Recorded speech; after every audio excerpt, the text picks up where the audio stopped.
Today I'm talking about three unities, how to write using three unities, and John Truby's 22-step method. I'm in day 35 of my video recording challenge, my daily streaming challenge. I do this to keep myself accountable to my daily tasks and challenges, express myself, and improve my communication and even storytelling skills. Document the things that I'm learning and make a message to my future self, future Ellie. Yesterday, I had a great time studying with my little brother. We were studying Japanese. Um, and I taught him a couple of Japanese sentences. And one of the techniques I had done to help him remember something in Japanese is to form a story. First, we made the mnemonic device, and then we formed the story.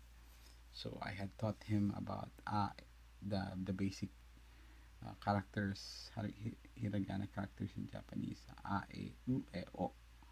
And then I made a mnemonic, and I made a symbol. It looks like an apple. E looks like an eel. U looks like an umbrella for me. U, e, there's a symbol of a bird. It looks like a duck, a bird's egg, egg, egg. And then O, and I show the symbol of an orange.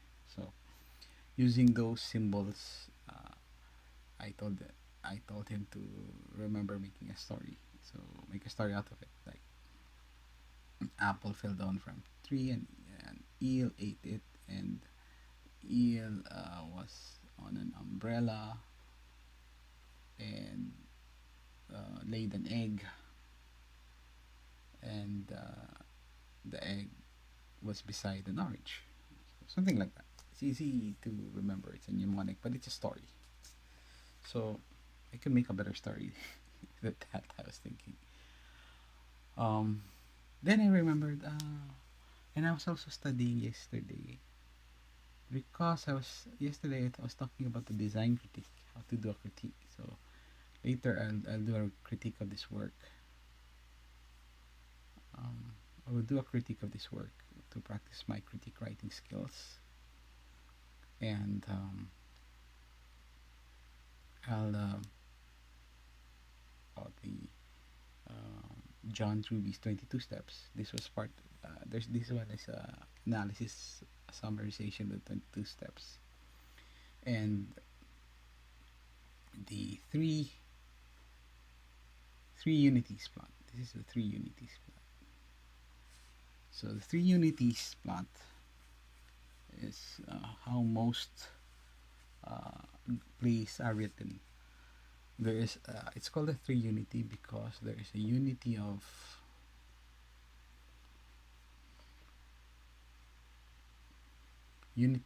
action, unity of place, and unity of time.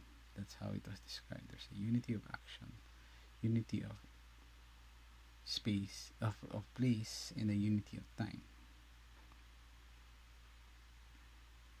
I was looking at the different materials here to read more about it. This is a 10-year-old article. Wow. Flash fiction. 1000. There you go. Rules for drama derived from the passage in Aristotle in Poetics. Oh, wow, that's really old. In their neoclassical form, they are as follows: the unity of action. A play should have one main action as it flows with no or few subplots. Unity of place. A play should cover a single physical space and should not attempt to compress geography, nor should the stage represent more than one place. Unity of time. The action in a play should take place in no more than 24 hours. So it's a classic, yeah, it's a theater play. Classic Aristotelian theater play, right?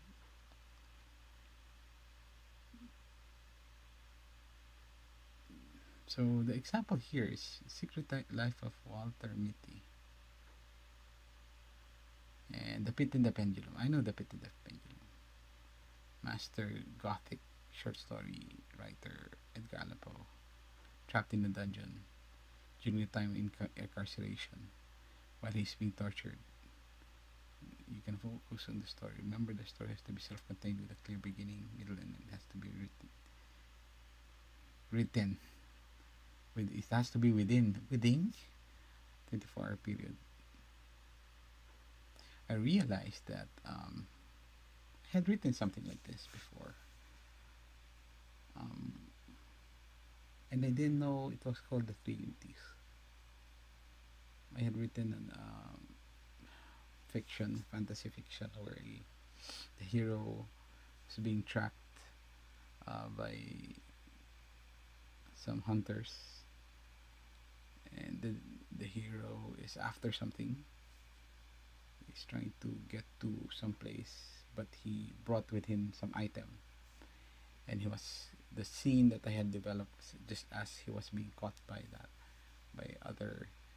the hunters, and how his dilemma is whether he should return the item he stole, or run away, or figure out how to escape in that moment while having flashbacks, which is very difficult to write. And I realized that was a unity of action, unity of place, and unity of time kind of method. Now there is another longer method for mostly for screenwriting that was recommended by um, John Truby again, which is this one, the 22 steps. Starts with need and desire, self-revelation.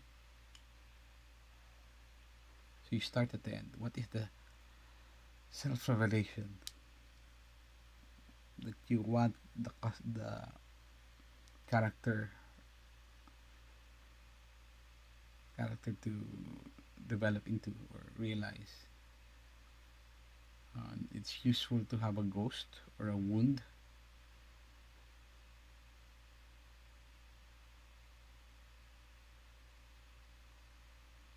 It keeps them chained to the past, something that they have learned to accept and move beyond. It's a ghost because it haunts your protagonist, keeps them chained to the past. Okay.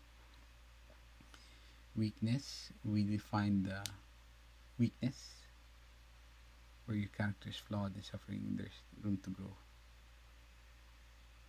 By highlighting the weak spot in an active scene and showing their flaws to the audience, you ground them in the narrative journey about to take off. Okay.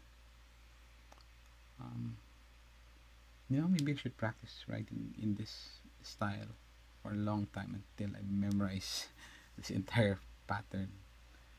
I'll give myself like a daily challenge to just make a story with this. I'll follow the 22 John Truby's 22 steps, and then expand on it, develop it further. And then, but your outline would be the 22 steps. Trying to do that like for a year. I'll just keep writing like that so that I can develop further my writing skills. Exciting event. What's the exciting event? Things that keeps the plot moving forward. Keeps your protagonist on his toes. Desire. What is it that the character desires? You have to reflect it somehow within the plot. Allies, to start finding people in their lives that can help them. Opponent, a mystery. So, what is the challenge? And in writing, you need to offer a challenge to your character, to your protagonist. Fake ally, someone You need to add a layer of complexity that will keep your story tension taut by introducing a flaky ally who later turns out to be an opponent. First revelation decision. So you have your first revelation turning point.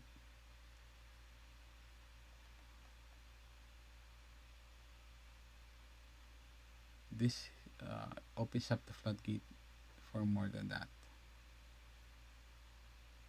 The first turning point. So what's the first turning point?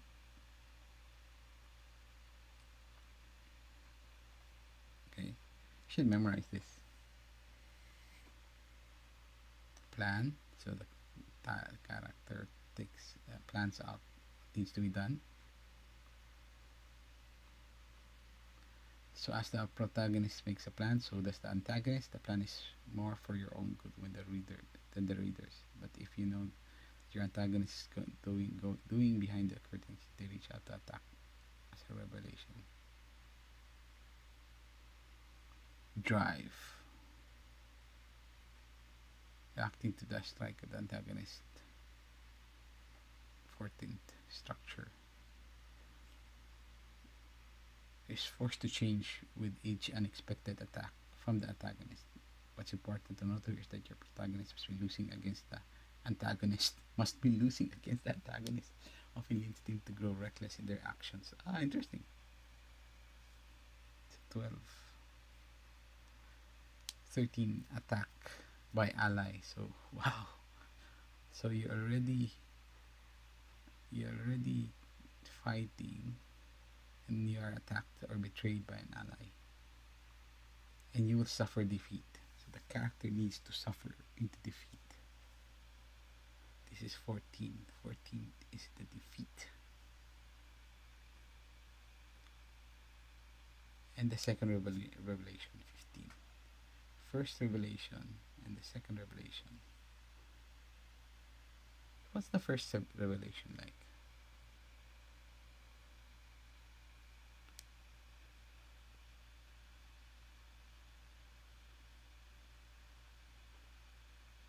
Require your okay, so it's a first decision point is the step 9. First decision point, the first revelation. First revelation. So by the 16th, the 15th, there is a second revelation.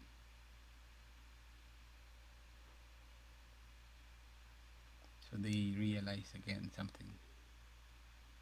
Reason to hope intensifies desire to obtain his goal. Okay, so they also do some audience. To an audience than writing in person from your protagonist's perspective. But if you're writing in third, omniscient, or multiple POVs, try to bring in a moment when your audience learns something that a major character does not. I'm starting to realize that a lot of movies that follow this pattern. 17. Third revelation decision. Discovery fake analysis of how they can defeat them. So third revelation is how powerful the antagonist really is.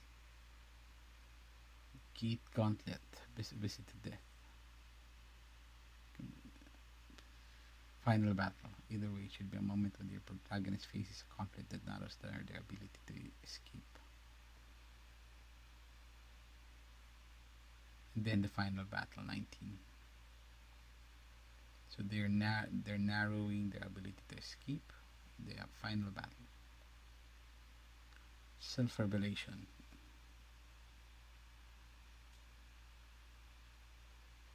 I'm starting to really imagine a lot of stories that follow this pattern. And I like it actually. Self-revelation. Moral decision. There is a better way to be.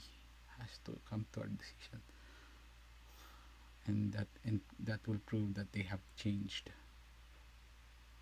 There's a new equilibrium. Give character chance to see the protagonist in their changed world.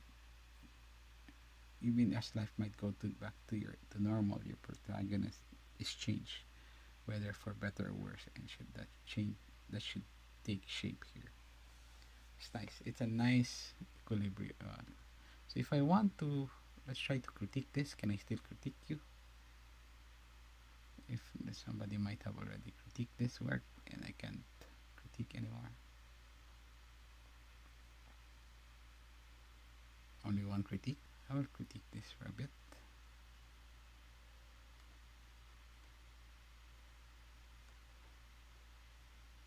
Critique. Inline critique.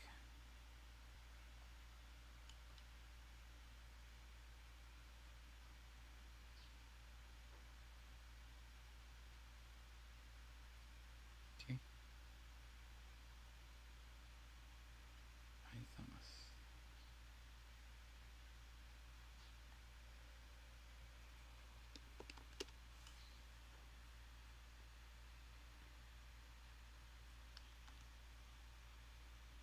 Favorite Thomas. Favorite Thomas.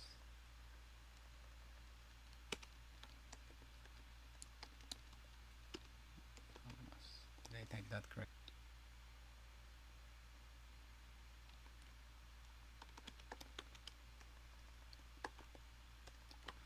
Small on the plot and the characters.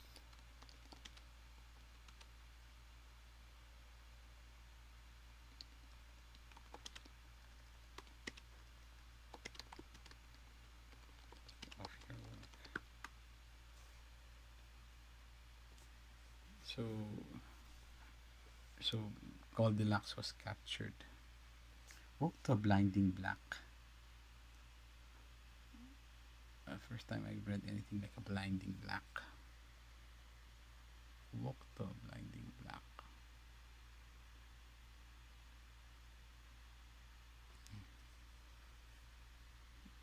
Uh, is that a common term to read a blinding black?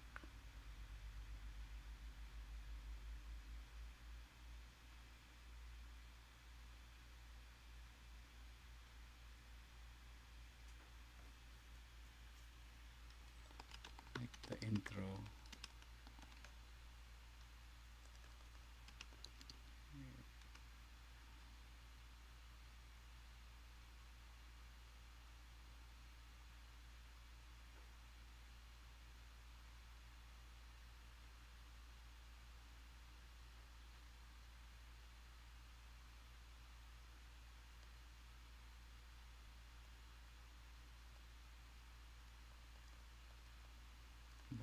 I'll read this a bit more today. Finish my critique and try to follow the review.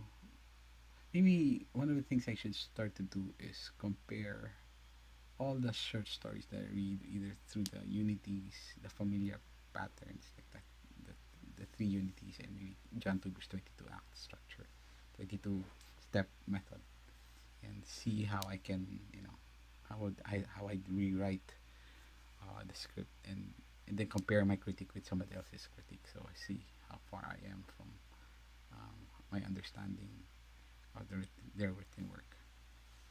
And I guess that's how you improve today, Ellie. Do more critiques, like I mentioned yesterday, but look at patterns. Look at established, familiar working patterns, and my goal now is really to memorize the patterns first. Uh, so memorize the three acts, the three unities method, and then remember John Trudy's 22 step method for writing, screenwriting. I'll continue working this, but I won't show it on anymore. But I'll continue writing. Um, that's it for now. Ending my stream. Day. See ya. Shoot message to future self. Remember John Trudy's 22 step method.